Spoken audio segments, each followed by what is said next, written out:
Ricky Ponting, রবি শাস্ত্রীর পর এবার টাইগারদের নিয়ে মন্তব্য করলেন সাউথ আফ্রিকার কিংবদন্তি cricketer ABD Villiers.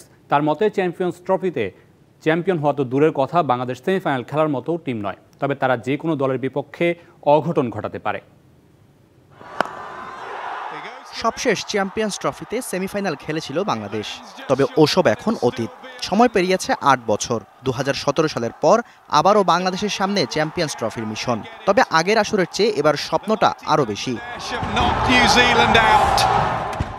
Captain Nazmul শান্ত দেশ ছাড়ার আগেই জানিয়েছিলেন এবারের টুর্নামেন্টে চ্যাম্পিয়ন হতে চায় বাংলাদেশ, জানিয়ে অনেকেই করেছে নানা রকম মন্তব্য। রিকি পন্টিং, রবি শাস্ত্রীর মতো ক্রিকেট বোদ্ধারা তো কটূক্তিও করেছেন শান্তদের নিয়ে। এবার সাউথ আফ্রিকার ডি ভিলিয়ার্সও আশাবাদী হতে পারেননি টাইগারদের উপর। সত্যি কথা বলতে বাংলাদেশকে আমি নক আউটে দেখছি না।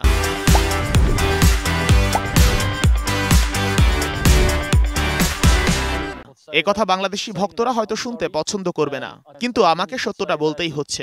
আমার মনে হয় না তারা সেমিতে যেতে পারবে। তবে টাইগার ভক্তদের একেবারেই যে আশাহত করেছেন তিনি, সেটা বলার সুযোগ নেই। বাংলাদেশকে নকআউট পর্বে না দেখলেও শান্তরা যে অঘটন ঘটাতে পারে সেটা ঠিকই স্বীকার করেছেন এই কিংবদন্তি।